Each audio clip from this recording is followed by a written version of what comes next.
Berjumpa lagi dalam permenungan kita edisi Senin 7 November 2022, Pekan Biasa ke-32. Bacaan-bacaan liturgi hari ini, bacaan yang pertama dari surat Rasul Paulus kepada Titus bab 1 ayat 1 sampai 9 dan bacaan Injil dari Injil Lukas bab 17 ayat 1 sampai 6. Baik bacaan yang pertama maupun bacaan Injil, kepada kita diberikan beberapa nasihat untuk hidup beriman. Beberapa petua yang penting untuk dihayati dan dilaksanakan dalam kehidupan beriman.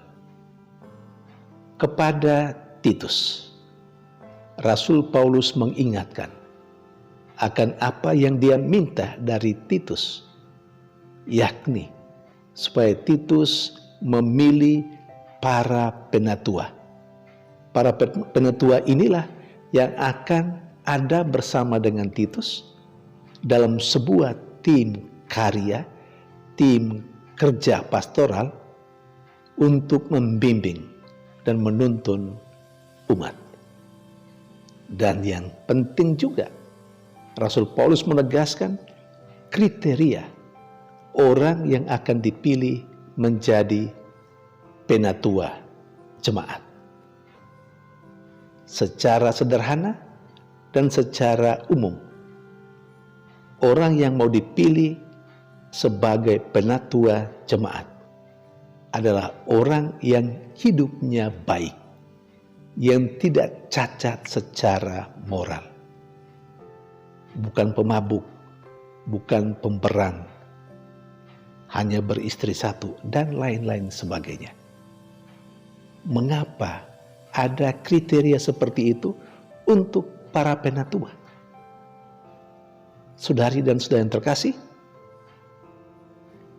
kerja para penatua adalah mewartakan kabar gembira, mewartakan sukacita, mewartakan kebenaran Allah, mewartakan Injil.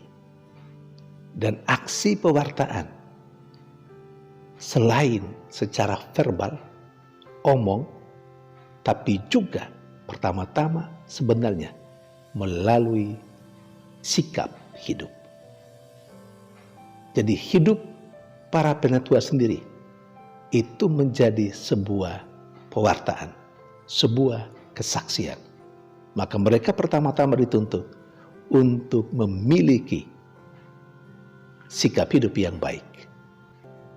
Saudari dan saudara yang terkasih, kalau mau diterapkan untuk kita saat ini, saya kira bagaimanapun juga mesti ada kriteria untuk menjadi penatua jemaat, atau mungkin bahasa familiar kita saat ini untuk menjadi pengurus gereja, pengurus lingkungan atau wilayah.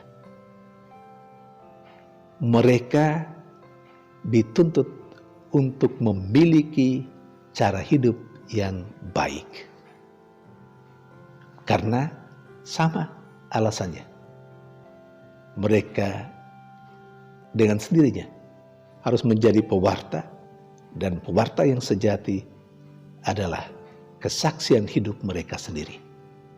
Hidup mereka baik, tutur kata mereka baik, tingkah laku baik. Itu karya pewartaan mereka yang pertama-tama. Selain pewartaan secara verbal. Saudari dan saudara yang terkasih, sulit ya untuk mendapatkan orang yang memenuhi semua kriteria itu. Memang di satu sisi, untuk mendapatkan orang yang mau berkarya sebagai penatua jemaat, atau dalam bahasa kita sekarang pengurus-pengurus gereja, dengan kriteria seperti itu, sulit mungkin kita mendapatkannya. Tetapi sebagai sebuah kriteria, itu harus ada. Bahwa kita mencari tentu tidak yang sempurna, karena kita memang berhadapan dengan realita bahwa yang namanya manusia tidak sempurna dalam hidup. Tapi sekurang-kurangnya orang yang bisa memenuhi 1-2 kriteria itu. Karena itu sangat penting, karena kehidupannya sendiri menjadi kesaksiannya dalam berkarya. Mungkin juga karena hal ini yang membuat banyak umat kita ketika pada saatnya harus ada pergantian pengurus misalnya, banyak menjadi takut menjadi pengurus, atau dalam bahasa bacaan pertama sebagai penatua. Karena mungkin merasa berat karena dituntut begitu luar biasanya. Tapi saya mau katakan saudara-saudara, tidak perlu takut kalau Anda dipercayakan oleh umat, dipilih menjadi penatua jemaat, menjadi pengurus gereja, entah lingkungan atau wilayah, atau mungkin di tingkat paroki, bahkan di tingkat yang lebih tinggi lagi. Silakan. Yang paling penting adalah hidupmu yang baik tidak mesti sempurna. Yang namanya kita manusia, tidak ada yang sempurna.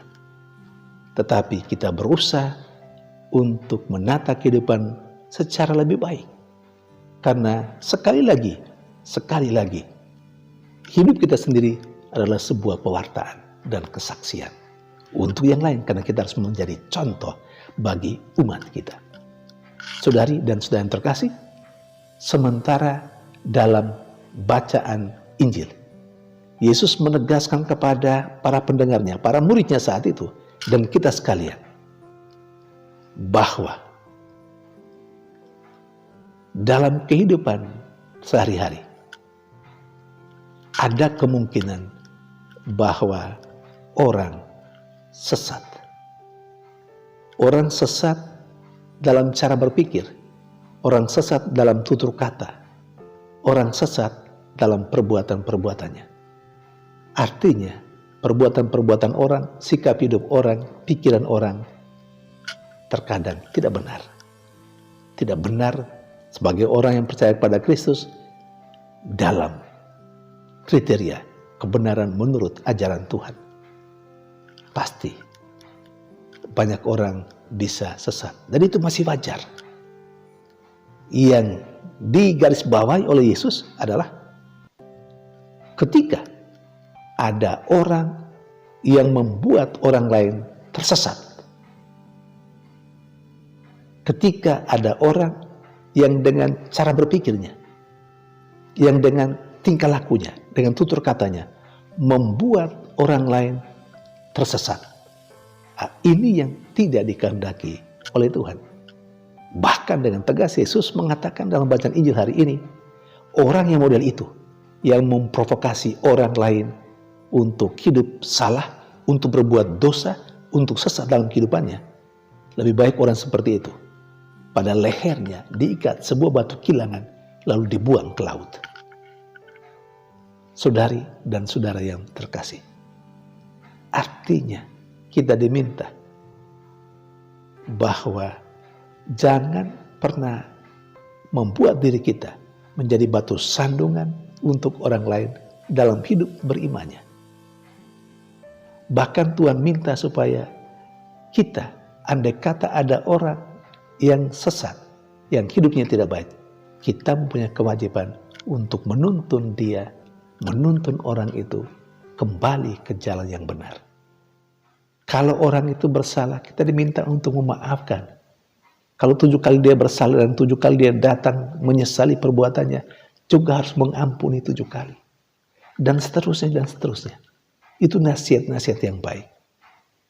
Jadi kita tidak boleh menjadi pihak yang membuat orang lain tersesat, tetapi kita dituntut untuk jika ada orang yang tersesat, kitalah yang harus menuntun orang lain kembali ke jalan yang benar.